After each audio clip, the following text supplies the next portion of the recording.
Jadi tema kita hari ini, di manakah surga? Saya mau tanya, apakah saudara percaya surga ada? Ya, yang percaya angkat tangan, surga ada? Oke, kalau gitu saudara yang percaya tadi angkat tangan, tolong kasih tahu saya, di mana surga?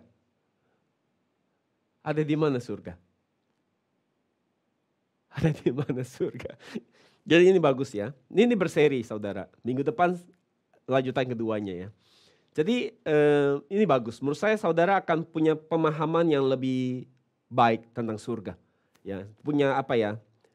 Punya pondasi yang lebih presisi tentang surga, sehingga saudara bisa jelasin ataupun saudara bisa mengerti dengan baik sekarang. Jadi kalau gitu saudara, tolong kasih tahu saya surga ada di mana saudara? Yang tadi percaya surga ada. Di mana surga? Jadi waktu Yesus datang dari surga, ya, kemudian waktu dia mati dia bangkit, dia naik ke surga. Ya kan? Jadi apakah surga itu ada di atas gitu? Ya, makanya tiap kali kita doa kita kadang memang suka gitu ya, melihat ke atas gitu. Begitu, surga ada di atas. Jadi saudara, waktu Yesus naik ke surga, apakah dia terbang seperti Superman gitu ya?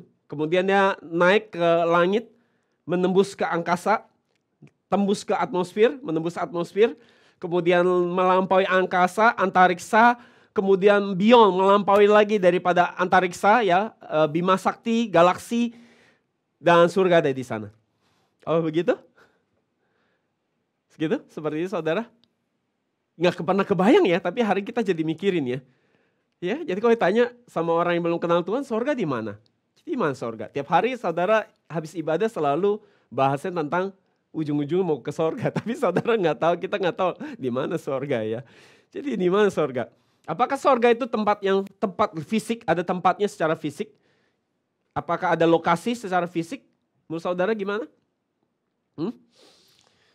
Pandangan kebanyakan orang, saudara, next slide. Pandangan kebanyakan orang tentang sorga adalah, kebanyakan orang berpikir sorga itu adalah tempat yang akan kita kunjungi kalau nanti kita mati. Ya, demikian juga neraka. Jadi saudara, siapa yang setuju bahwa sorga atau neraka adalah tempat yang akan kita datangi, kunjungi ketika kita mati? Angkat tangan.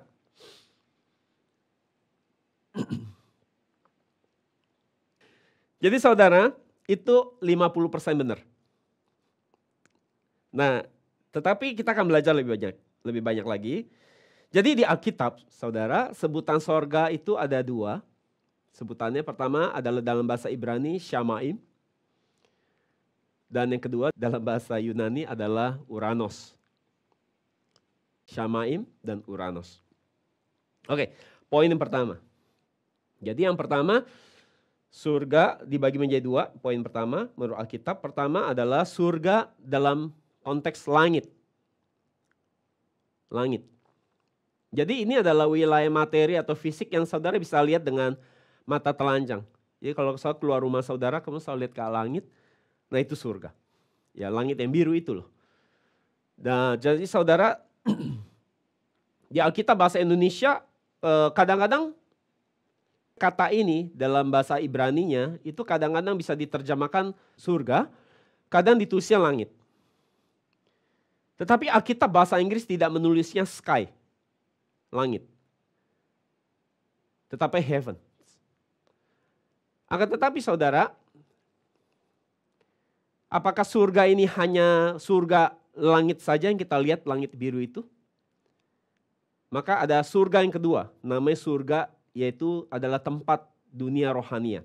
Jadi poin kedua, surga yang adalah dunia rohania, tempat di mana Tuhan berada. Jadi ini adalah dimensi rohania yang hanya kita bisa kunjungi dengan iman. Kita bisa lihat dengan mata iman. Nah, nanti di akhir saya mau ngajarin saudara caranya. Mengunjunginya gimana caranya. Perginya gimana caranya. Oke? Hopefully bisa. Karena ini online. Kalau onsite lebih gampang impartasinya. Jadi saudara, alasan kita datang ke gereja, kita beribadah, ini adalah latihan supaya kita bisa punya iman yang cukup, supaya bisa pergi ke sorga ini. Sorga rohania. Sebutan yang lain adalah kerajaan surga atau kerajaan Allah. Jadi karena Tuhan tadi saya sebutkan ada di dunia sorga yang kedua ini. Kalau dia memang hanya ada di langit, kita akan berdoa kepada, biasa doa Bapa kami. Bapa kami yang ada di mana? Di langit ya. Kita nggak bilang Bapa kami yang di langit. Tapi Bapa kami ada di sorga. Ya kan? Karena dia ada di tempat rohani ini. Ya, yang kedua. Selain yang di langit juga. Oke, selain di langit, dia juga ada di sorga yang kedua. Ya, yang di langit dan yang kedua ini, di tempat rohani ini. Kalau Tuhan hanya ada di langit, saudara, ya, hanya di langit, di angkasa, harusnya ketika saudara naik pesawat, saudara doa saudara akan lebih cepat nyampe. Karena dia ada di langit. Betul nggak? Atau kalau saudara naik pesawat, harusnya ketika pesawat lagi turbulensi, seperti kemarin waktu saya pulang malam-malam dari Bali ke Jakarta, turbulensi kan. Ya, wah pesawat goyang-goyang. Jadi saudara, saya lihat orang kalau naik pesawat banyak yang jadi lebih rohani. Yaitu baik mau take off maupun mau landing. Ya, tiba-tiba semua orang jadi sangat kusuk. Tadinya wah gitu, sangat aktif ngapain, sibuk ngapa-ngapain. Tiba-tiba waktu mau take off, tiba-tiba semua orang mulai duduk diam dan mulai berdoa gitu ya. Ya jadi orang mungkin harus sering-sering take off dan landing ya supaya jadi lebih rohani, supaya jadi doa ya. Jadi saudara, tetapi sebenarnya saudara, kalau memang Tuhan ada di langit, harusnya waktu turbulensi saudara gak perlu takut. Karena Tuhan saudara lagi ada di langit. Sebenarnya saudara gak usah takut mati harusnya. Kalau memang ada di langit doang. Dia hanya ada di langit. Saudara, sebenarnya kalau saudara tahu rencana Tuhan dalam hidup saudara, saudara tuh sebenarnya gak perlu takut mati sebenarnya. Begini maksudnya.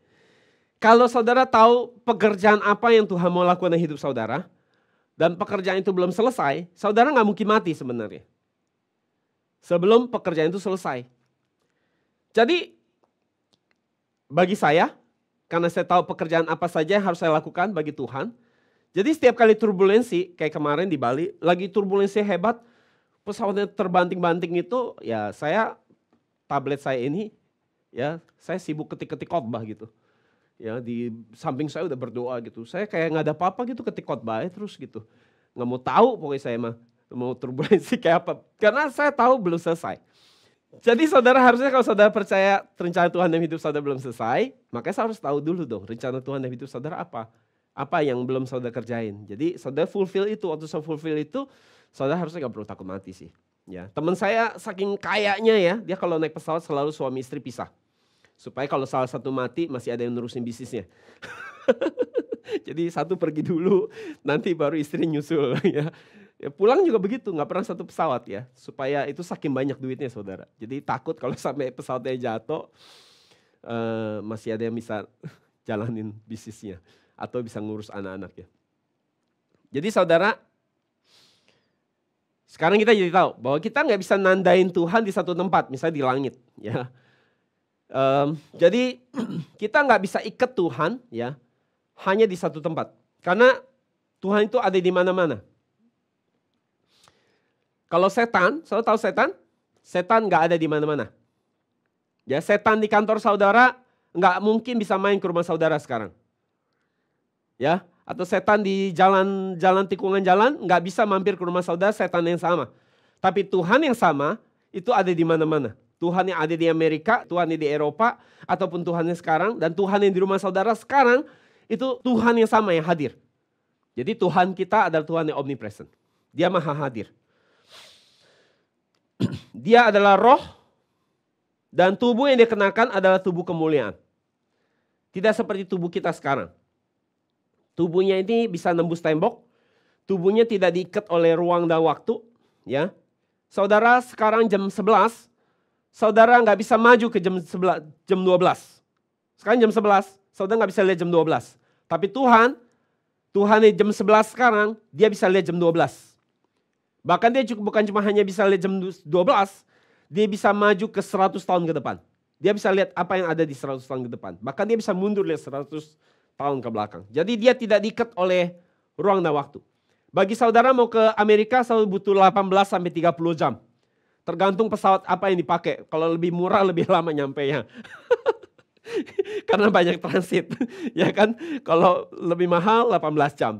Kalau pesawatnya yang budget ekonomi, yang maunya transitnya banyak, mungkin 30 jam baru nyampe Amerika. Tapi Tuhan gak butuh 18-30 jam ke Amerika sekarang. Dia udah ada di Amerika.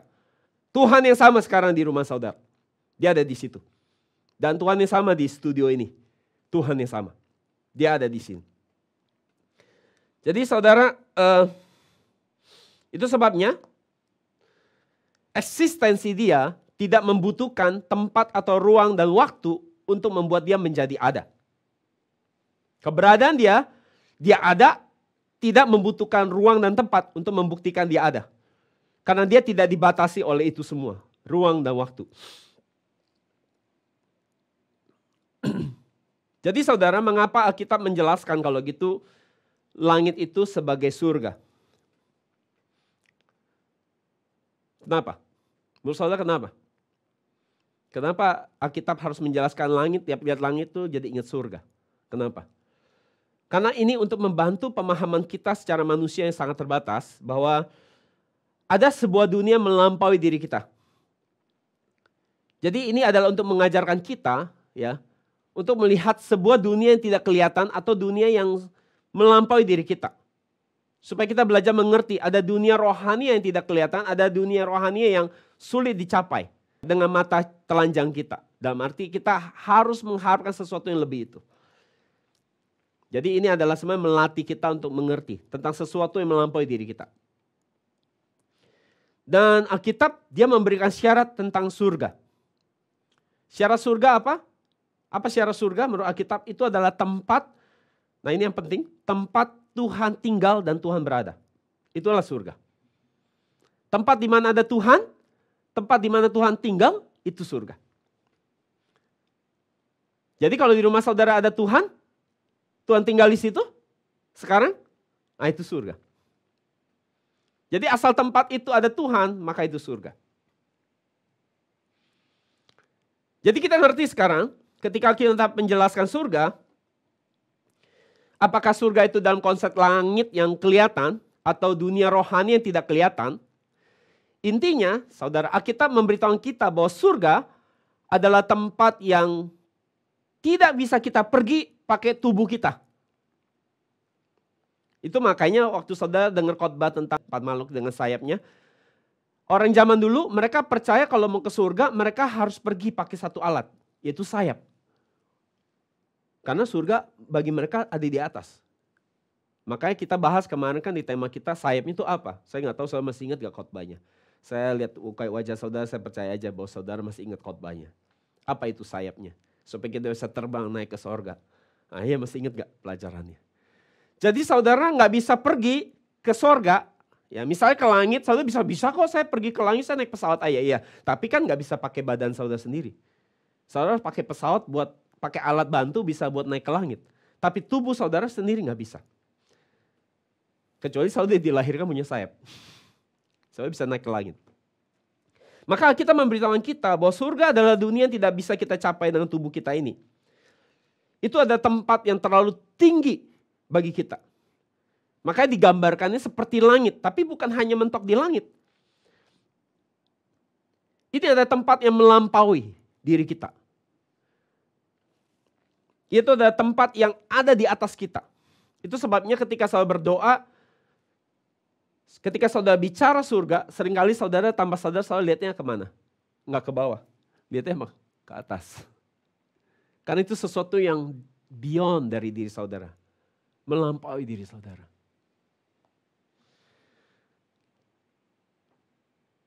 Jadi jelas ya sekarang ya.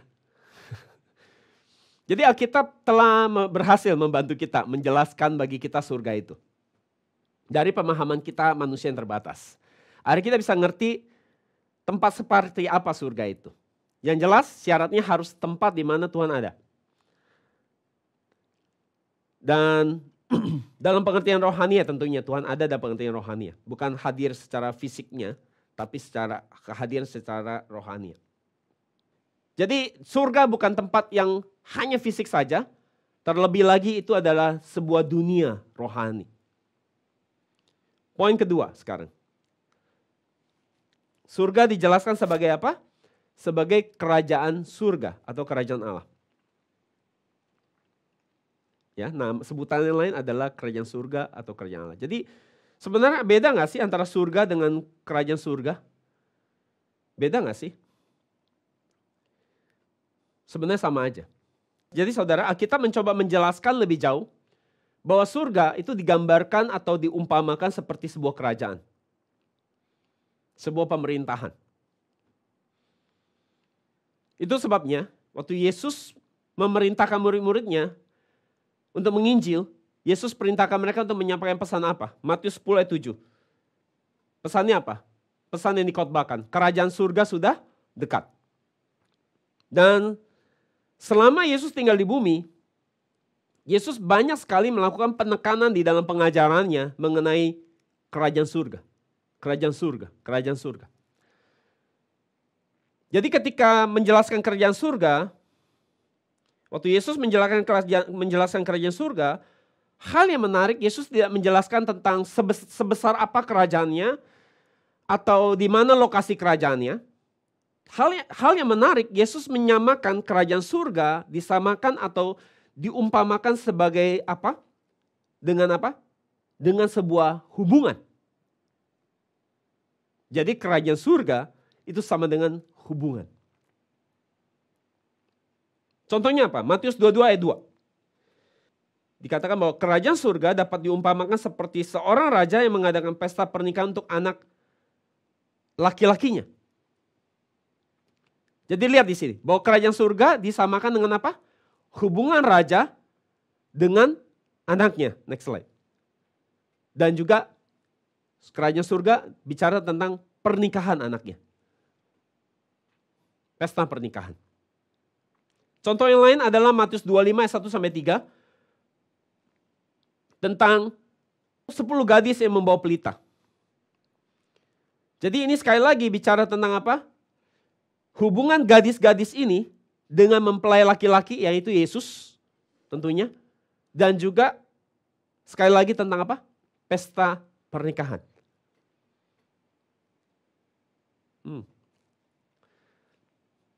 Ya, menarik ya.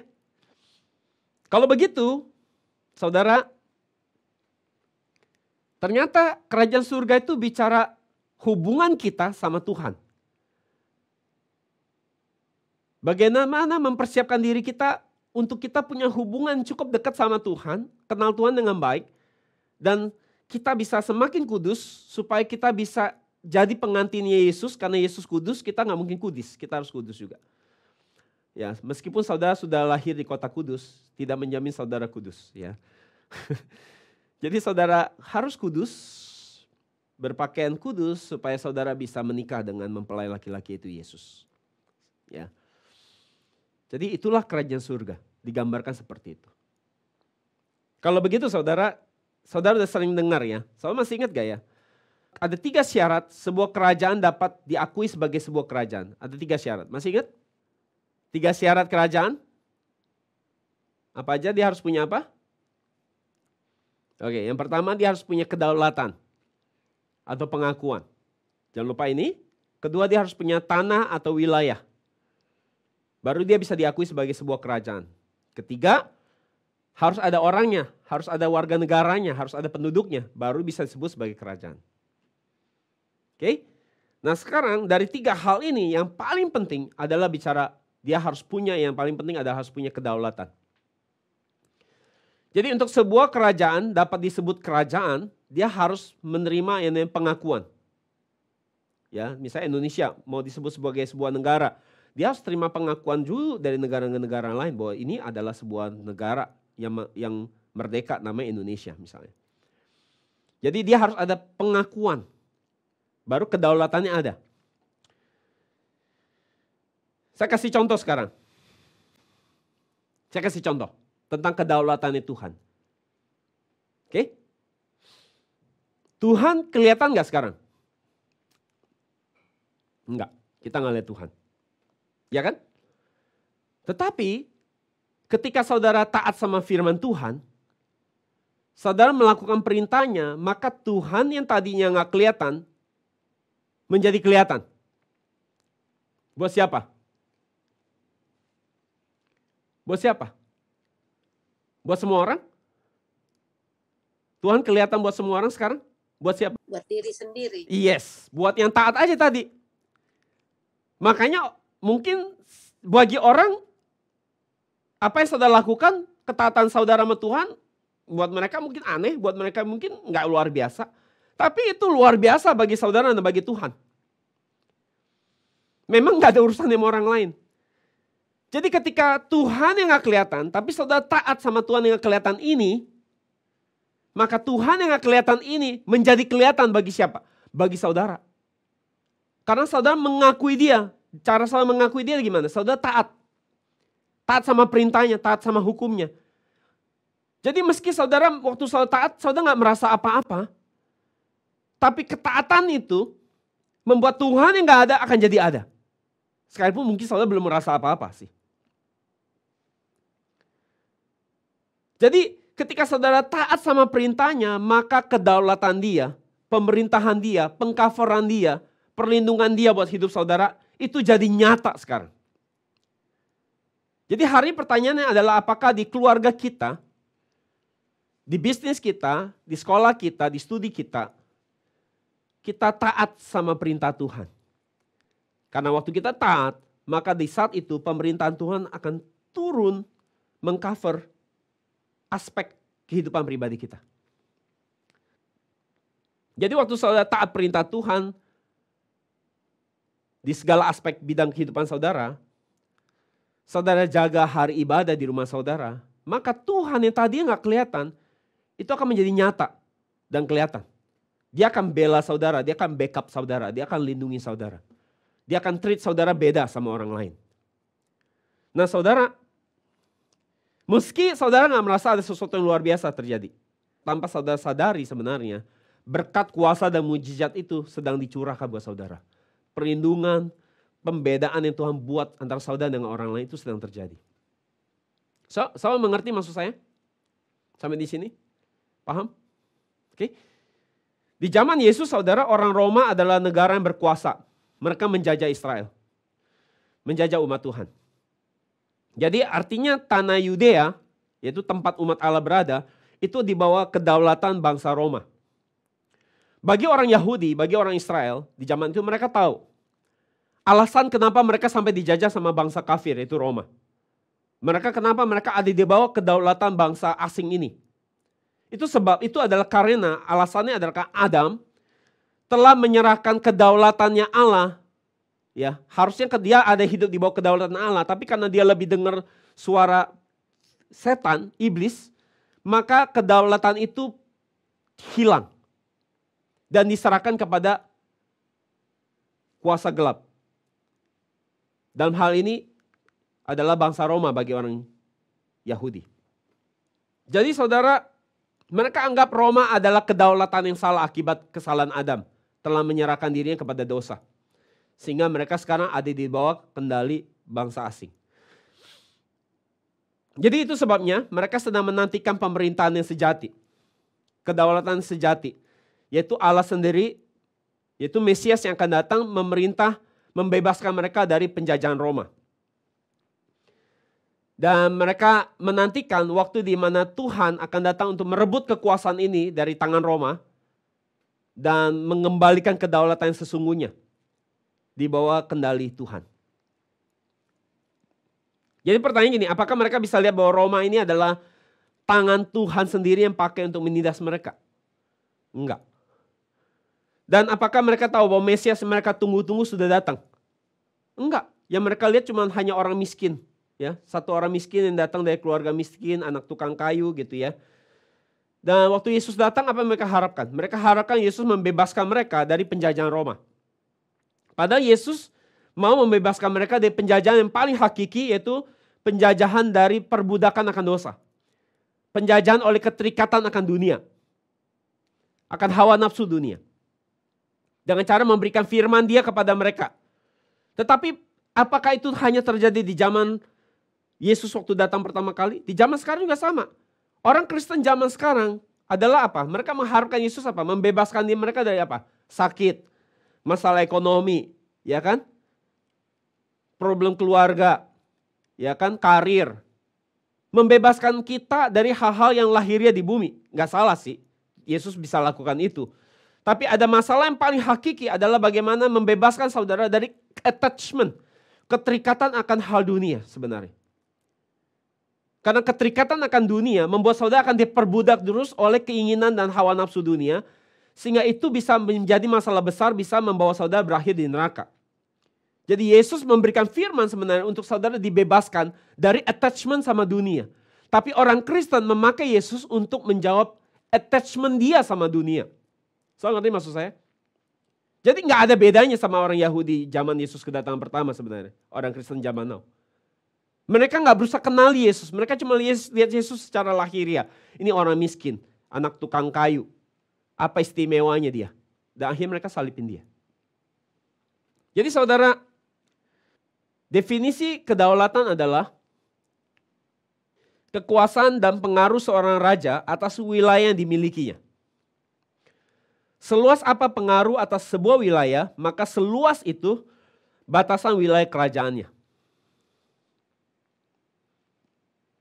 Jadi misal gini, saya raja.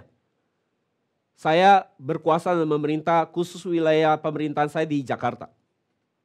Maka semua hukum dan peraturan yang saya buat itu berlaku di Jakarta. Tetapi waktu saya ke Bogor, maka pertanyaannya adalah apakah peraturan saya dan undang-undang yang saya buat itu dilakukan atau didengarkan sama orang-orang Bogor? Pasti enggak. Waktu saya bilang, kamu kenapa nggak lakukan perintah saya yang itu ke orang Bogor? Orang Bogor bilang, kamu bukan raja kami. Kami nggak akan dengerin kamu. Jadi demikian juga di dunia rohani. Oke? Ada batasan, ada pagar batasan, ya, yang nggak kelihatan. Oke? Ada batasan wilayah yang tidak kelihatan. Tetapi itu sungguh ada. Ketika pribadi seseorang, individu seseorang, atau sebuah gereja, atau sebuah perusahaan, atau sebuah organisasi, atau keluarga, atau profesi, ataupun bisnis apapun, ketika saudara taat pada undang-undang perintah Tuhan, maka di tempat di mana yang tadi saya sebutkan, maka di situ ada tempat yang mereka mengakui kedaulatan Tuhan di sana. Maka Tuhan adalah raja yang berdaulat di sana. Jadi kalau misalnya bisnis saudara running bisnis saudara sesuai dengan ketentuannya Tuhan, dengan cara-caranya Tuhan, maka kerajaan surga ada di bisnis saudara. Kalau di keluarga saudara mempraktekkan nilai-nilai firman Tuhan, maka kerajaan surga ada di rumah saudara sekarang. Wilayah batasan rohani itu ada di dalam tempat di mana saudara praktekin hukumnya Tuhan di sana. Dan kalau saudara secara pribadi, saudara melakukan perintah Tuhan, taat perintah Tuhan, maka ada batasan wilayah yang menjaga saudara. Batasan kerajaan Allah itu mengcover wilayah hidup saudara. Jadi banyak orang Kristen, masalahnya ngaku Yesus raja mereka, tetapi mereka nggak pernah taat perintah Yesus. Keputusan yang mereka buat, tindakan mereka lakukan tidak pernah memihak kepada Yesus. Hanya kepada diri mereka sendiri, ego mereka sendiri. Semata-mata pertimbangannya adalah untuk kenyamanan dan kenikmatan pribadi mereka. Jadi ego mereka dan keserakan mereka itu sebenarnya adalah Tuhan mereka sendiri. Jadi mereka jadikan Yesus raja hanya kalau mereka lagi sakit, mereka lagi ada masalah, mereka lagi butuh untuk ditolong. Tetapi dengan perintah-perintah Yesus, dengan perintah-perintah Allah, mereka gak peduli sama sekali. Mereka gak mau taat. Jadi sekarang saya tanya sama saudara, apakah hidup saudara, pekerjaan saudara, bisnis saudara, studi saudara, rumah tangga saudara adalah tempat di mana Tuhan memerintah? Dalam arti apakah firman Tuhan ditaati di sana? Jadi dari mana kita tahu bahwa hidup kita ada di dalam kerajaan Allah sekarang? Ada di dalam pemerintahan Allah sekarang. Itu kalau saudara, hidup saudara, bisnis saudara, studi saudara, keluarga saudara, seluruh aspek kehidupan saudara dipimpin oleh firman Tuhan. saudara melakukan firman Tuhan tepat seperti yang diajarkan oleh Yesus, maka itu artinya pemerintahan Allah yang berdaulat, memerintah di sana. Atas bisnis, keluarga, pekerjaan, dan studi saudara. Itu adalah kerajaan Allah ada di sana. Jadi kalau di rumah kita banyak berantem terus, ya itu pasti udah gak ada kerajaan Allah di situ. Ya kan? Kalau kita hidupnya gak benar, ya pasti bukan kerajaan Allah. Karena nampak bukan Allah, pemerintahan Allah gak begitu. Tatanan pemerintahan Allah gak begitu kan. Jadi kalau peraturan Tuhan, firman Tuhan tidak kita taati, kita tidak lakukan, maka siapa yang jadi raja sebenarnya? Diri kita. Kitalah rajanya sebenarnya, bukan Tuhan. Mulut kita aja baru bilang Tuhan itu raja. Tapi tindakan kita menunjukkan bahwa Tuhan bukan raja. Maka gak heran, ketika kita ada masalah, maka tidak ada pembelaan Tuhan. Karena kita sedang hidup di luar batas pengcoveran. Kita hidup di luar batas wilayah rohani pemerintahan kerajaan Allah. Kita sedang di luar dari batasan wilayah rohani itu. Jadi sekarang apakah Allah sedang menjadi raja dalam hidup saudara? Apakah dia sedang memerintah atas hidup saudara? Apakah ia memerintah atas keputusan saudara, tindakan saudara, perkataan saudara? Apakah setiap keputusan yang saudara ambil itu semua cocok sama firman Tuhan? Di zaman hakim-hakim, orang Israel datang kepada Samuel. Mereka bilang, di zaman itu, di zaman Nabi Samuel, ya Tuhan bilang, aku adalah rajamu. Aku adalah rajamu. Tetapi orang Israel bilang sama Samuel, kami mau butuh raja yang kelihatan. Ya. Terus Samuel bilang nanti raja yang kelihatan ini bisa nyiksa kalian loh, bisa nindas kalian. Nggak apa-apa, kami mau raja yang kelihatan. Kami nggak mau raja yang nggak kelihatan. Padahal Tuhan bilang, aku ini rajamu. Mereka bilang nggak, kita mau yang kelihatan. Jadi apa yang mereka lakukan di zaman hakim-hakim sebenarnya mengulang kembali apa yang dilakukan Adam. Yaitu dia menolak Tuhan jadi raja atas hidupnya. Dengan cara apa? Dia lebih dengar perkataan ular daripada perkataan Tuhan. Dia lebih dengar arahan ular daripada perintah Tuhan. Sehingga akibatnya apa? Adam harus keluar dari batasan itu, batasan rohani. Adam harus diusir keluar dari Taman Eden. Dia hidup di luar batas wilayah rohani pemerintahan Allah. Dia dibuang dan diasingkan ke dunia. Sekarang, di zaman hakim-hakim, Israel pun menolak Tuhan jadi raja mereka. Dan di zaman sekarang pun tanpa kita sadari bahwa kita juga ketika kita tidak taat pada firman Tuhan, sebenarnya kita sedang menolak Tuhan jadi raja kita. Dan akhirnya hidup kita hidup di luar covering wilayah pemerintahan Allah. Jadi ketika kita ada masalah, coba cek aja sebenarnya. Ada perintah apa yang kita tidak taat? Ada perintah Tuhan apa yang kita tidak taat sehingga kita akhirnya mengalami banyak sekali kondisi yang tidak baik. Dan itu adalah karena kita hidup di luar wilayah batasan rohani ini. Itu sebabnya gak heran kita jadi sasaran empuk, jadi tempat sasaran empuk ditembakin setan. Jadi tujuan Yesus datang ke dunia, saudara, selain dia menembus kita dari dosa, itu sebenarnya untuk mengembalikan kita masuk ke dalam wilayah ini loh. Wilayah pemerintahannya. Jadi gini, kita bisa lihat bahwa wilayah ini bisa diperluas. Misalnya kalau saudara menginjil, ya kemarin saya menginjil ya, menginjili dokter saya. Dia ada di wilayah Greenfield. Jadi waktu kita menginjil, misalnya di Greenfield, maka ketika keluarga itu terima firman yang murni, firman NCM, maka wilayah kekuasaan Tuhan itu ditambahkan di wilayah Greenfield. Jadi kalau saudara pergi ke Telugong, dan kemudian di Telugong ada keluarga yang terima firman di hati mereka dengan baik firman Tuhan, maka wilayah kekuasaan Tuhan bertambah di Telugong. Jadi saudara misalnya ada di mana sekarang? Di rumah saudara, ya. Di Jakarta Pusat, ya, di Jakarta Barat, ya. Jadi wilayah-wilayah itu di rumah saudara, paling tidak sekarang di rumah saudara, ketika saudara taat firman, maka wilayah Tuhan itu semakin terus diperluas. Jadi semakin banyak orang terima Injil, terima firman, sebenarnya wilayah kekuasaan Tuhan, pemerintahan Tuhan itu semakin diperluas. Maka Tuhan pasti akan bela setiap keluarga, setiap pribadi yang hidupnya hari ini taat sama pemerintahannya.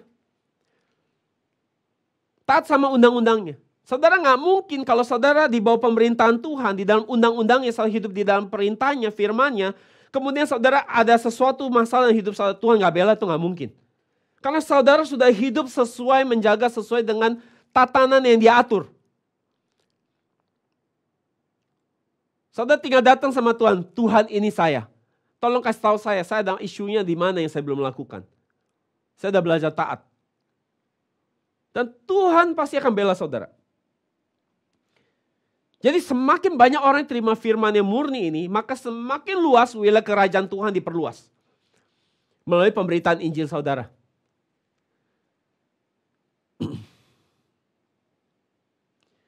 Jadi saudara, meski sebuah gereja itu ada gereja yang besar, banyak sekali pengikutnya saudara.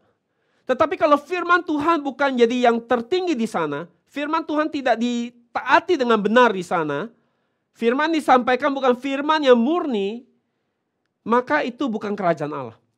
Tapi mungkin itu seperti gereja yang sepele, yang kecil, tapi firman Tuhan yang murni disampaikan di sana, dan firman yang adalah punya posisi yang tertinggi di sana, bukan figur pribadi manusianya, tapi firmannya yang tertinggi di sana, maka kerajaan Allah ada di sana.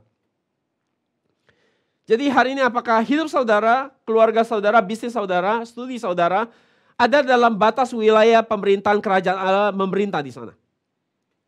Dalam 1 minggu ini, saudara berapa persen saudara, hidup saudara ada di dalam pemerintahan Allah? Jadi sekarang kita mengerti, apakah kerajaan Allah itu bicara tempat fisik? Bukan kan? Jadi tempat di mana Tuhan memerintah itu adalah kerajaan surga. Jadi kerajaan surga adalah kondisi di mana Tuhan sedang memerintah dalam hidup saudara. Apakah saudara ada di bawah kendali Tuhan atau tidak? Jika ya, saudara di bawah kendali Tuhan, maka itu kerajaan surga. Jadi kerajaan surga atau kerajaan Allah adalah keadaan di mana saudara ada bersama Allah. Jadi bagaimana kita mengukur bahwa kita ada di dalam kerajaan surga atau tidak? Mudah. Cara mengukurnya mudah. Jika kita tidak hidup di dalam kekhawatiran, tidak hidup di dalam keserakahan, kita tidak hidup di dalam ketakutan, kita ada damai terus, sukacita, maka itu adalah indikator yang memberitahukan bahwa saudara sedang ada di mana? Kerajaan surga. Tapi kalau saudara gelisah, takut, khawatir, marah, benci, nggak bisa terima, nggak pernah puas, maka itu saudara seperti Adam, hidup di luar Taman Eden. Hidup di luar surga. Jadi pertanyaan sekarang kita jadi ngerti. Apakah ke surga perlu tunggu mati dulu? Atau kita bisa pergi ke surga sekarang? Nah, kalau begitu apakah saudara sedang ada di surga?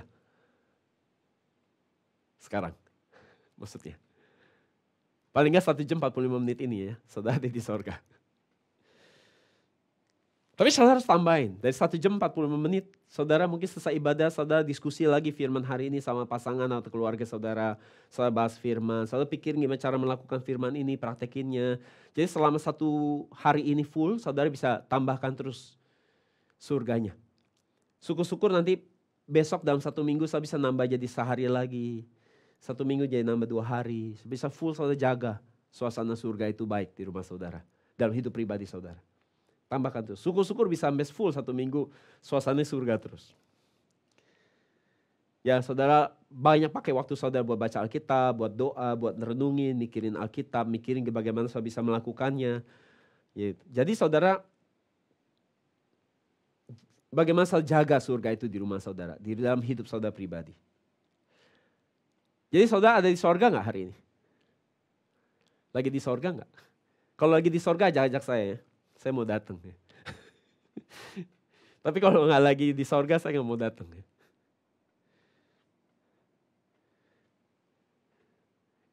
Kalau saudara lagi di sorga, orang pasti senang dekat-dekat saudara. Kalau saudara lagi ada di sorga, terpancar bisa dirasakan atmosfernya. Jadi saya nggak berkata bahwa kita nggak akan pergi ke satu tempat nanti di sorga, ya. Ketika dunia ini berakhir kita nggak akan pergi ke tempat yang satu sorga. Tapi paling tidak hari ini kita diberikan kasih karunia bisa mencicipi sedikit dunia sorga itu. Dan gereja adalah tempat yang paling tepat untuk bisa merasakan sorga ini. Karena mungkin di rumah kita belum bisa menghadirkan suasana sorga ini.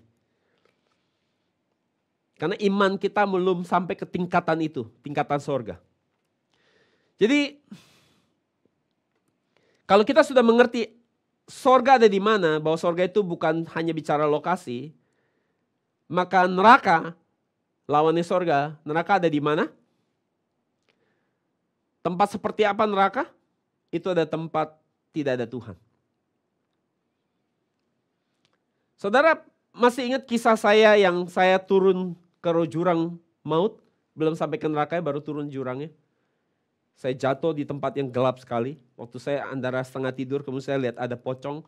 Saya biasa suka ngusir setan. Tapi kali ini saya benar melihat pocong di tengah-setengah tidur.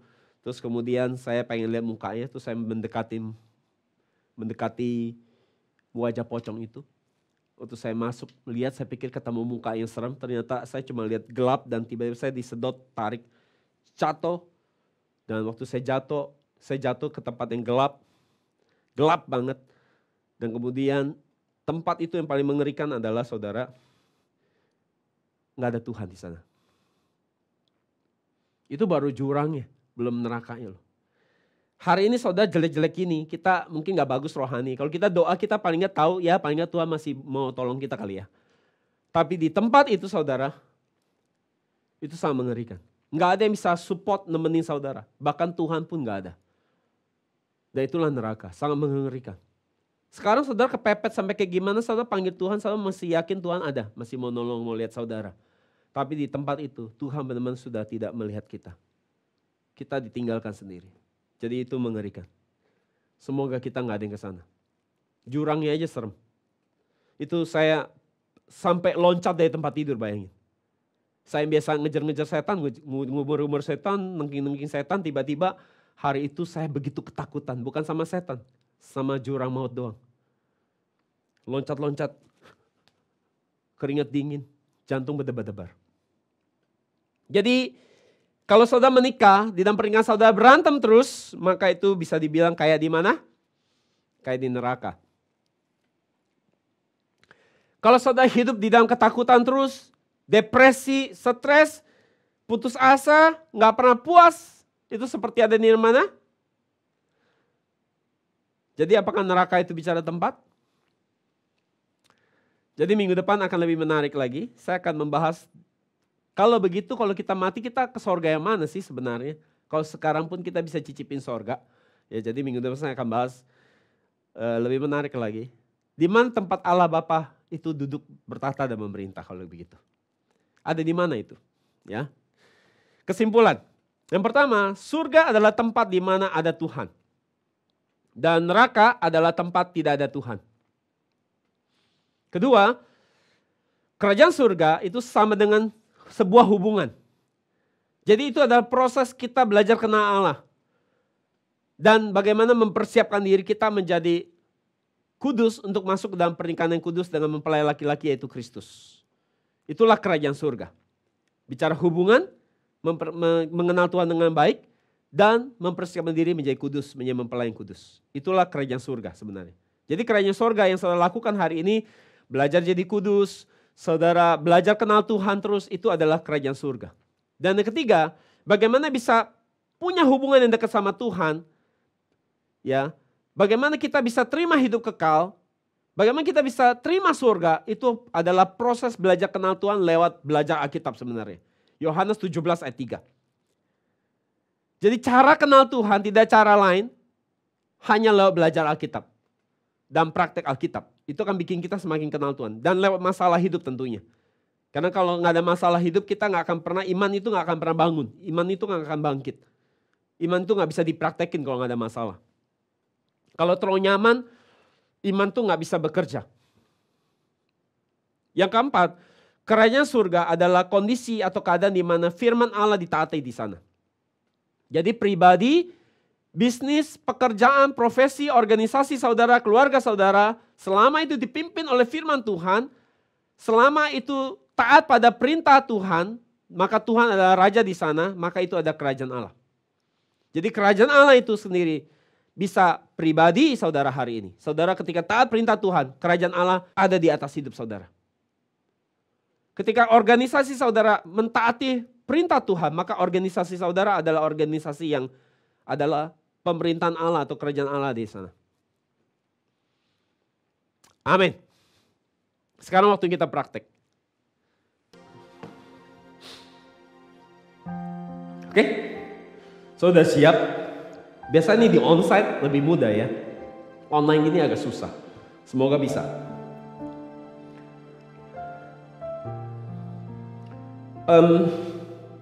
Saya biasa ngajarin ini di seminar. Wah, ini waktu saya ngajarin di Kalimantan, di Tenggarong. Wah, gereja-gereja itu booming ya. Ramai gerejanya, berkembang. Jadi saya kumpulin pendeta di satu Tenggarong, ngajarin beginian, gereja yang langsung booming. Tapi ini saya kasih hanya sedikitnya aja. Salah satu seminarnya saya ajarin. Yang udah lama saya gak ngajarin lagi sih. Sekarang saya banyak ngajarin firman aja. Tapi ini saya udah lakukan ini hampir 15-16 tahun. Ya lupa ya, enggak lah 20 tahun mungkin. Oke saudara, kita akan praktek cara gini. Bagaimana kita mengakses di dunia surga. Oke. Jadi gini saudara ya. Di otak kita ada dua. Otak kiri, otak kanan. Saudara ngerti? Otak kiri bisa analisa, ngitung, mikir, itu otak kiri. Otak kanan itu bicara seni. Seni, hal-hal yang sifatnya adikodrati, itu dimensi di kanan. Nah, orang kalau terlalu kiri, dia nggak bisa entry dunia rohani. Karena terlalu kiri. Itu problemnya. Tapi bukan berarti saudara terlalu otak kiri. Makanya saudara nanti coba isi kuesioner tuh. Ada psikotes, saudara ini lebih kiri atau lebih kanan. Nah puji Tuhan, saya kayaknya dua otak. Jangan ngiri dari sononya. Ya Tuhan ngasih begitu saudara ya. Tapi ada orang terlalu kiri, ada yang terlalu kanan. Ya nanti buat case itu lain lagi ceritanya. Saya gak bisa kasih tahu. Tapi sekarang gini aja. Saudara yang lebih gampang entry, kalau saudara mau masuk ke dunia rohani, itu harus starting dari dunia kanan sebenarnya. Otak kanan saudara. Ada yang ngelatih katanya kalau mau aktifkan otak kiri, angkat tangan kanan. Kiri lebih aktif. Jadi goyang-goyang supaya kiri lebih aktif. Karena dia nyilang. Kalau mau aktif kanan, goyang kiri supaya kanan lebih aktif. Tapi itu gak efektif buat saya. Itu kurang efektif. Oke, tapi intinya saudara, sekarang kita ngelatih mengaktifkan kanan saudara. Oke. Ini yang penting. Ini yang penting. Roh Kudus dia ada alirannya. Oke. Saya harus tahu itu. Nah ini kita sekarang belajar di NJM. Supaya jangan jadi robot doang kita. Belajar firman, teori. Robot kita udah kayak robot. Kita belajar lebih live. Lebih ngalamin. Lebih kayak orang. Kalau saya gak ngalamin firman. Saudara tuh kayak makan gak ada garamnya. Pengalaman saudara sama Tuhan. Pengalaman sama firman. Itu akan bikin saudara lebih enak. Lebih tenggelam dengan firman itu. Oke. Nah, jadi saudara Roh Kudus ada alirannya. Katakan Roh Kudus ada aliran. Oke, tiap orang beda-beda. Ada yang 10 menit, ada yang 20 menit, ada yang mungkin seharian loh saudara. Jadi saudara bilang jangan, Tuhan pelit banget sama dia 10 menit, sama saya 1 jam. Sama dia satu minggu malah. Dia ngalamin terus Tuhan. Saudara gak bisa ngomong. Itu udah ikhlasnya Tuhan lah ya. Relanya Tuhan mau ngasihnya seberapa. Oke. Tapi itu juga bisa gara-gara saudara otak kirinya terlalu aktif. Makanya saudara kalau nyembah Tuhan, itu kadang-kadang saudara bisa kayak putus di tengah jalan. Lagi udah enak-enak putus. Nah yang mutusin itu otak kiri saudara. Karena otak kiri saudara tiba-tiba lagi nyembah, ingat kayaknya belum beli minyak habis deh. Lagi nyembah Tuhan, nyembah lagi enak, kayak gue masih utang tuh orang belum bayar loh. Itu otak kiri. Otak kiri akan terus ngingetin. Atau lagi zaman terus dia kayak kemarin lu kan baru jatuh dalam dosa, masa Tuhan mau deket sama lu? Nah, kamu kan baru melakukan itu. Nah, otak kiri kita akan sering putusin jalur alirannya. Tapi Tuhan itu kasih. Kalau dia memberi, dia akan memberi, dia gak akan sambil memberi terus kamu tuh kemarin bikin ini loh ya. Gak gitu. Tuhan kalau saudara ditemplak pun dia gak cara begitu. Itu biasanya dua. Suara yang begitu bisa jadi suara diri saudara, kesadaran akan dosa itu diri saudara, atau kedua setan, dia intimidasi saudara. Tapi Tuhan kalau dia udah ngasih, dia kasih. Dia gak pernah ngasihnya gini, ngasih gak ya, ngasih kayak kemarinnya kamu gitu sama saya. Gak gitu. Karena dia kasih aja. Oke? Jadi itu yang saya perlu tahu. Oke? Hal berikut lagi yang harus tahu ada. Jadi gini. Aliran itu dia akan terbuka lewat beberapa hal. Otak kiri kita akan shift ke kanan. Ini kalau kanan saya ini ya, saudara, ini kanan saya ada di sini. Kiri ini akan pindah ke kanan. Dia lewat beberapa tools namanya. Oke? Tools yang pertama namanya musik. Musik dia akan mengaktifkan dari kiri kita ke kanan. Kedua, visual. Dia akan mengaktifkan. Visual itu berarti saudara harus imajinasi. Itu akan mengaktifkan. Oke? Nah, yang paling mudah dan yang ketiga saudara itu bisa membantu saudara adalah lewat senyum. Saudara di sini harus belajar banyak senyum-senyum sendiri. Jadi, kalau saudara punya teman dekat, kok saya makin kesini ya? Kalau saya punya teman dekat, teman lama, saudara sayang banget sama itu orang. Atau saudara ada orang yang sangat saudara sayang banget. Terus saudara ketemu dia, udah lama 20 tahun gak ketemu. Ya. Waktu ketemu, emang saudara ketemu gimana? Gak gitu kan? Ya. Atau anak saudara deh, lama pisah keluar negeri, sekolah luar negeri, terus pas pulang, masa pas ketemu pulang saudara nggak gitu kan saudara. Saudara kan sambut dia, saya senang sekali. Sekarang kalau Tuhan yang udah mati di kayu salib, kasih sorga sama saudara, ya, kasih firman begitu dahsyat bombastis hari ini buat saudara. Dia ada di depan saudara. Kira-kira cara saudara nyambutnya gimana? Cara yang paling welcome tuh apa? Ya gak usah begini-gini lah ya. Yang paling sederhana. Kalau saudara tahu Tuhan ada di sini, ada di depan saudara, apa yang saudara lakukan? Senyum-senyum sama dia. Jadi ini yang saya lakukan dulu di awal-awal. Belajar masuk ke dunia roh. Saya buka tangan saya. Buka tangan itu artinya saya pasrah. Apa aja yang dikasih, saya terima. Aliran apapun yang di drop saya terima. Terus habis itu saya akan mulai apa? Karena saya tahu dia di sini, saya mulai belajar taat dulu dengan apa? Senyum-senyum sendiri kayak orang gila. Ya saya senyum-senyum. Itu akan bikin saya lebih rileks. Dan senyum, orang senyum itu pasti rileks. Nah, dunia rohani itu kayak orang nerima itu kayak orang mau tidur sebenarnya. Semakin saudara berusaha membaca alirannya, saudara gak akan ketemu. Kayak orang mau tidur. Kalau saudara pengen benar-benar tidur, saudara paksa tidur malah gak bisa tidur. Semakin saudara pasrah, semakin saudara berserah, aliran itu akan semakin datang. Dan sekali lagi, aliran tiap orang beda-beda. Oke. Orang yang pernah ikut pelayanan saya dulu, ya, Pak Andi tahu ya, kita suka lakukan ini dulu, praktek ini. Wah, semua orang seneng deh, yang stres langsung lega, langsung enteng. Karena ngalamin urapan hadirat Tuhan. Oke, jadi saudara ini yang kita lakukan. Oke, saya kasih cara yang paling gampang. Saudara nurut aja sama arahan saya, instruksi saudara.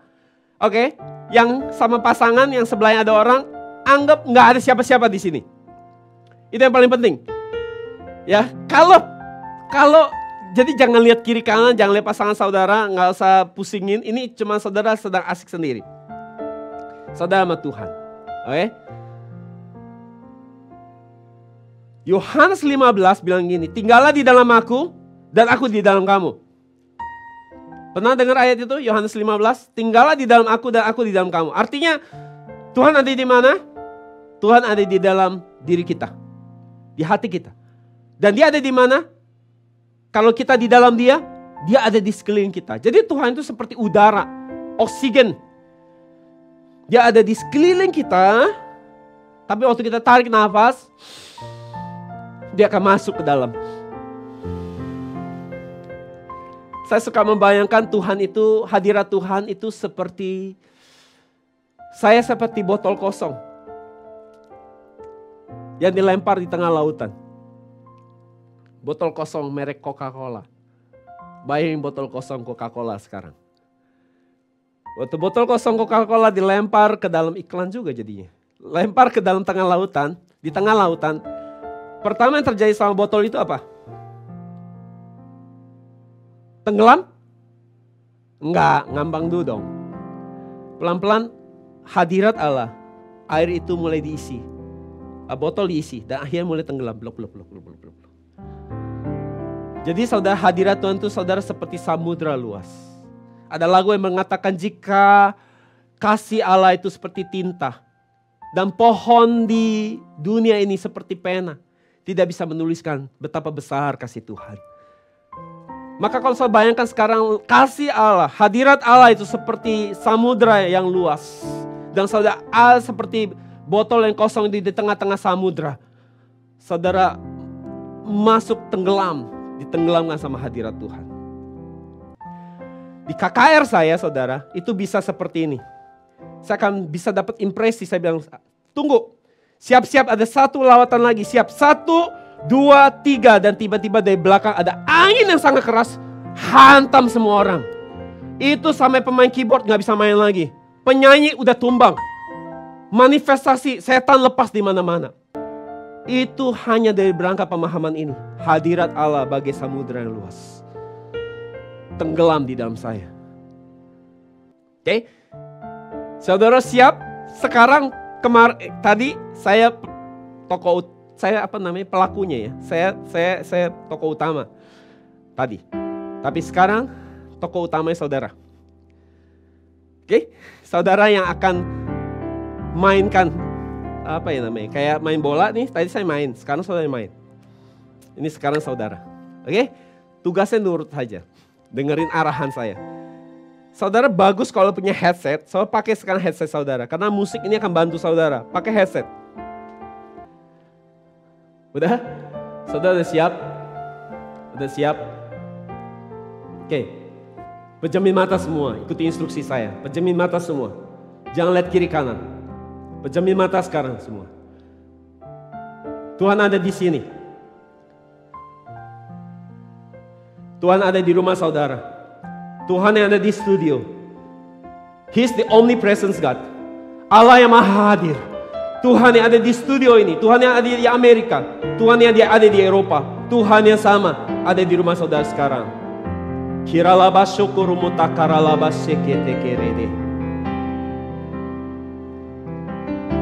Tolong dibikin smooth musiknya. Sekarang kita akan belajar mengaktifkan otak kiri ke otak kanan. Saya nikmati seluruh instrumen ini. Nikmati. Tenggelamkan seluruh perasaan saudara ke dalam lagu instrumen ini. Yes. Yes. Yohanes 15. Aku di dalam kamu dan kamu di dalam aku.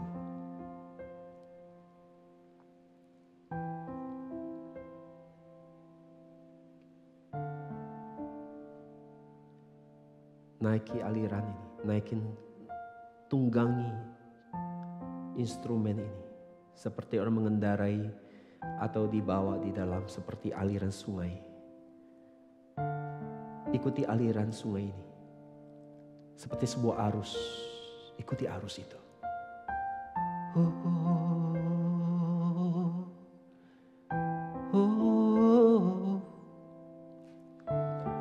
Buka hati saudara seluas-luasnya. Haus dan lapar akan Tuhan. Haus dan lapar akan Tuhan. Haus dan lapar. Haus dan lapar. Yes, tenggelam. Nikmati instrumen.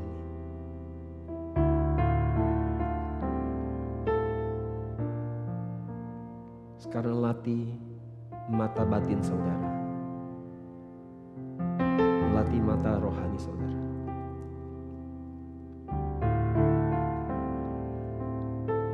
Coba visualisasikan satu hal. Saya bisa visualisasikan mata Tuhan atau sinar, atau visualisasikan seperti saudara ada di taman, atau seperti saudara sedang duduk di pinggir pantai, atau sedang duduk di tengah taman yang indah. Visualisasikan itu. Ada bagian di mana saudara harus aktif, taruh visual saudara, taruh iman saudara di sana. Dan ada bagian nanti Roh Kudus akan ambil alih. Saudara gak usah lagi atur, itu akan mengalir sendiri. Visual ataupun suara. Yes. Yes. Yes. Nikmati Tuhan. Asal bisa bayangkan dia mungkin sedang duduk di samping saudara. Rangkul saudara dari belakang. Oh. Ibu Gracia, Tuhan ada di sampingmu. Dari belakang, dia peluk engkau. Dia rangkul engkau dari belakang. Saya akan bantu kasih lihat apa yang saya lihat.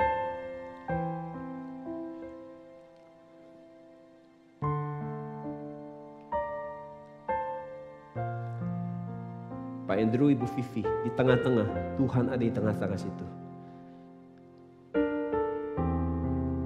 Dia pegang tangan kalian berdua. Dia berdiri tengah-tengah, dia pegang tangan kiri dan tangan kanan kalian. Kiralaba shikiri bitu kurubuse. Emi, kiralama shikita karalama lama.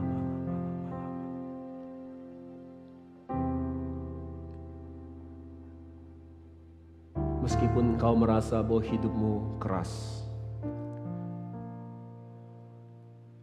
tapi ku katakan kepadamu, inilah cara aku mendidik engkau. Inilah cara aku mengajar engkau. Mungkin kau merasa bahwa seringkali hidup ini gak adil. Tapi begini cara aku untuk melatih engkau. Membangun iman yang baik di dalam dirimu. Kiralah basyik.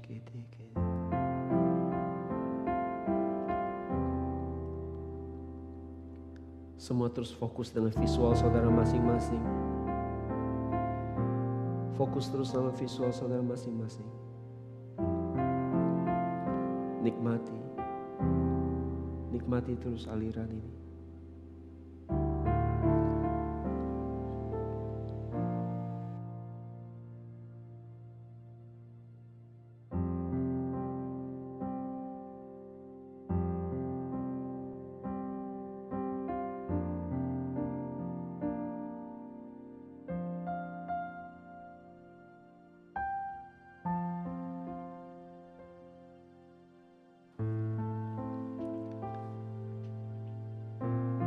Roh Kudus akan ambil alih imajinasi saudara, visual saudara.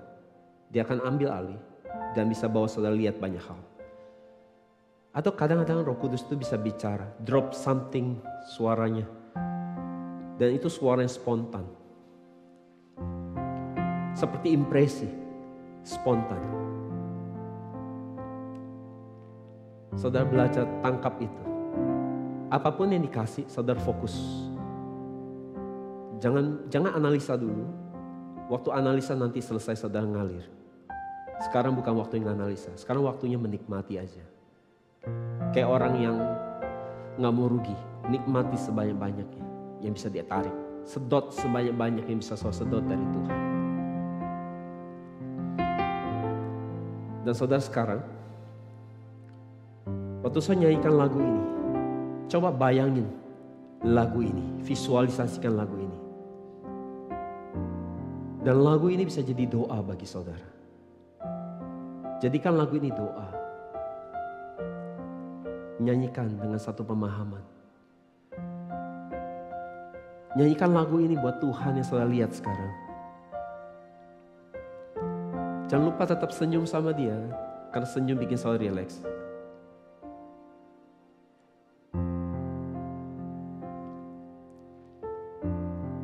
Sambil nyanyikan lagu ini, saya mau saudara visualisasikan apa yang tertulis di lagu ini. Yesus, kemuliaan-Mu pulihkan hatiku. Yesus, kemuliaan-Mu berkati hatiku. Yesus, kemuliaan-Mu pulihkan hatiku. Yesus, kemuliaan-Mu berkati hidupku. Segala pujian syukur bagi-Mu, Kau hadir dalam hidupku. Kini ku datang sujud di hadapan-Mu, memuji-Mu, menyembah-Mu. Yesus, ku menyembah-Mu.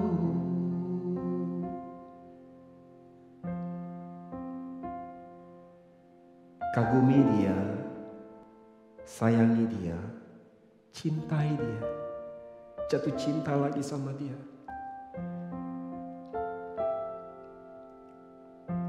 Dambakan Dia, buat Dia segala-galanya, buat Dia jadi yang terhebat, buat Dia merasa diri yang paling dikagumi di tempat ini, buat Dia merasa Dia yang paling disanjung di tempat ini. Buat Dia sebagai pribadi yang tahu Dia yang paling disayang. Cintai Dia. Dia sudah mencintai kita lebih dulu dengan memberikan hidupnya sendiri. Bukankah ini waktu yang tepat untuk membalas cintanya? Berikan yang terbaik lewat lagu ini, penghormatan terbaik. Segala pujian syukur bagi-Mu, Kau hadir dalam hidupku. Kini ku datang sujud di hadapan-Mu, memuji-Mu, menyembah-Mu. Yesus, ku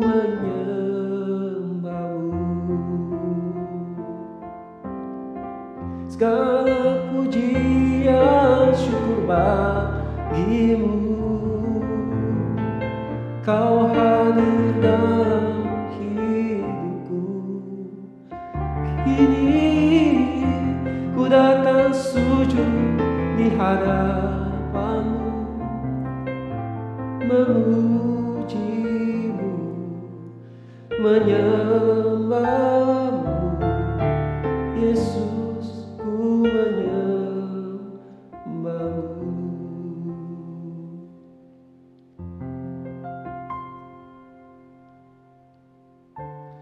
Hanya Kau, Yesus,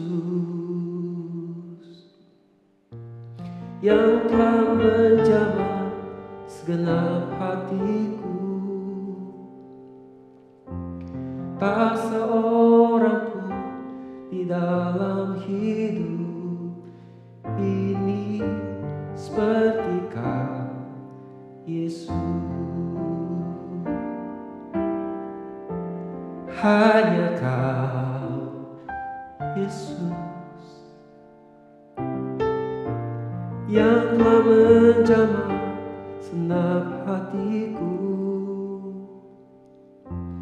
Tak seorang pun di dalam hidup ini seperti Kau, Yesus.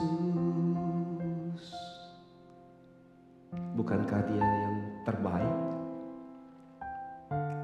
Bukankah Dia yang terhebat? Bukankah kasih-Nya tidak dapat digambarkan? Kesabarannya, penantiannya, pengertiannya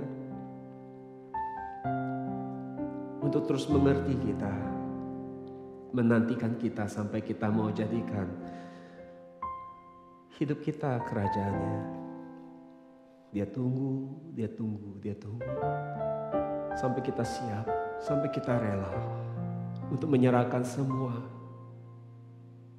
di bawah pemerintahannya. Seringkali kita gak percaya akan pemerintahan Dia yang ajaib. Kita atur hidup kita dengan pikiran kita, hikmat kita. Tapi sekali lagi dengan sabar, Dia tunggu, Dia tunggu, Dia tunggu. Meskipun Dia bisa murka, tapi Dia tunggu, Dia tahan murkanya. Padahal kalau kita percayakan hidup kita di tangannya, Dia sendiri akan membereskan semuanya. Bahkan di dalam penderitaan saudara pun tidak selamanya susah. Sekali-sekali saudara bisa mencicipi surga, mencicipi pembelaannya. Itu kita belum sampai sungguh-sungguh taat sama Dia. Dia pun masih tetap menyelamatkan kita. Apalagi kalau kita taat sama Dia. Surga ada di pihak kita. Serahkan hidup saudara sama Tuhan. Ku di tangan-Mu, ku di hati-Mu. Dia mikirin saudara. Di pikiran-Mu, di rencana-Mu, tak pernah ku sendiri.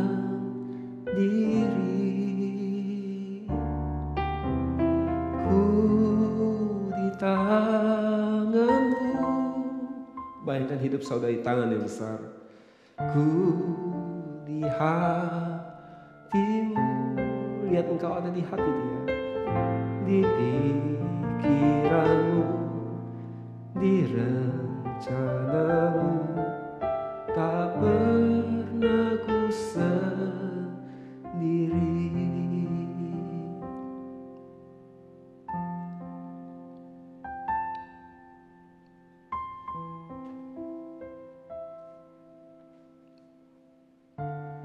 Tenggelam dalam hadirat Tuhan. Dia ada di rumah saudara. Seperti selimut Dia membungkus saudara.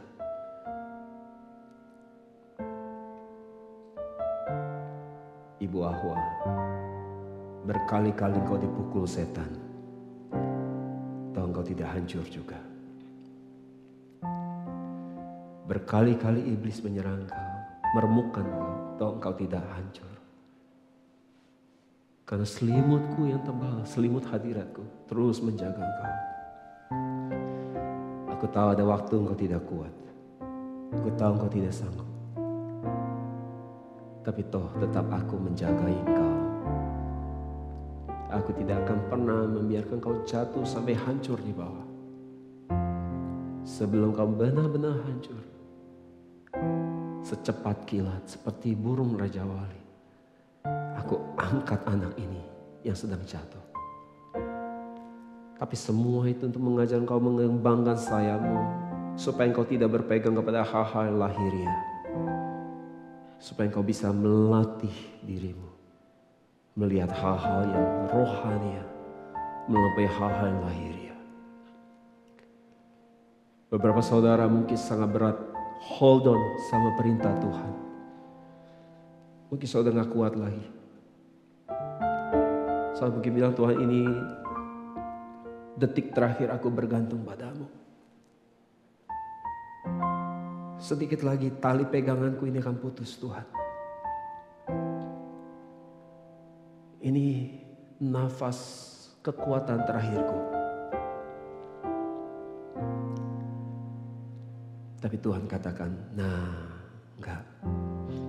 Engkau masih kuat. Engkau hanya pikir engkau tidak bisa menanggungnya. Tapi aku lihat jauh ke depan, waktu-waktu hidupmu, masa hidupmu, engkau masih kuat. Manjamu yang bikin kau merasa gak kuat, tapi engkau kuat. Aku harus belajar untuk tutup mata, mengizinkan proses ini supaya engkau bisa lewati. Tapi ku katakan kau masih kuat, karena aku menggenggam engkau dengan tanganku,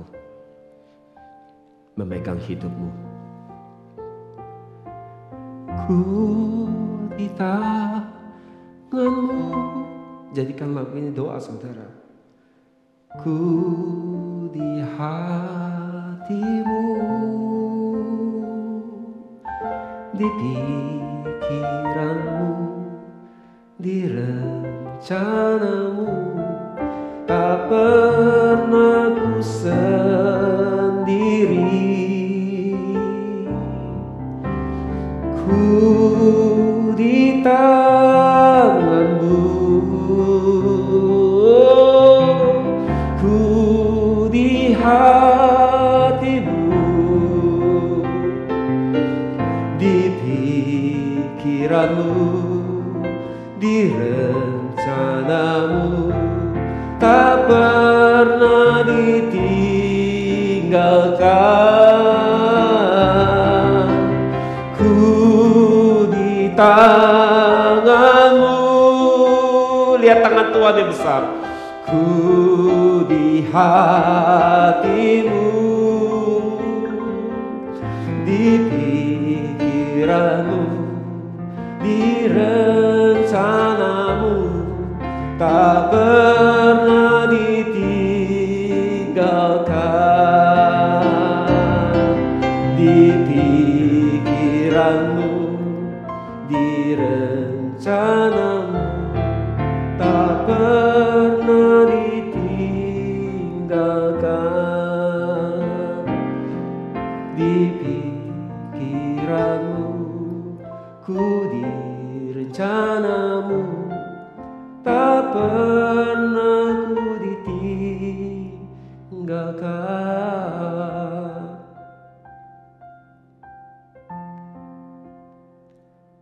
Aku Tuhan yang berdaulat buat hidupmu.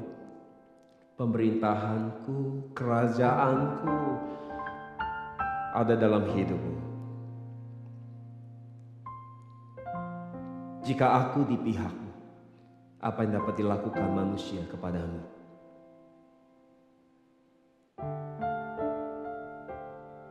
Lihatlah, setiap hari aku menggenggam tanganmu. Tangan kananku selalu memegang kau. Entah kau sadar atau tidak menyadari, entah kau tahu atau tidak mengetahui. Tapi setiap hari tangan kananku sendiri yang memegang tanganmu. Tidak pernah aku lepaskan. Sekalipun sekali-sekali kau berusaha melepaskannya, tapi aku tidak pernah mau melepaskannya. Karena aku sudah bayar engkau dengan darahku.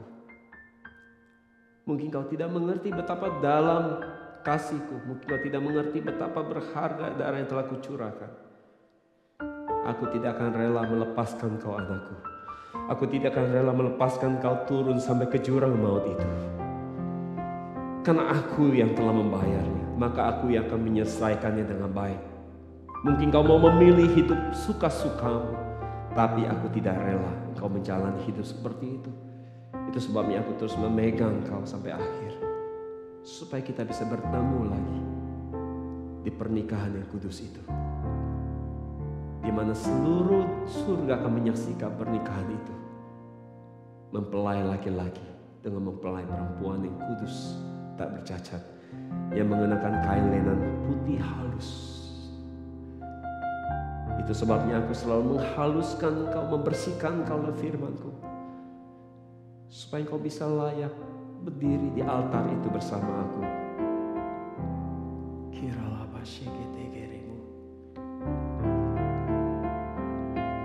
Terima kasih Tuhan buat jemaat NCM bisa menghadirkan surga, mencicipi surga setiap hari dalam rumah mereka, dalam hidup mereka. Entah mereka di jalan, pergi ke mall, mandi, di kamar sendirian, di mobil, buat mereka bisa menikmati surga turun dalam hidup mereka.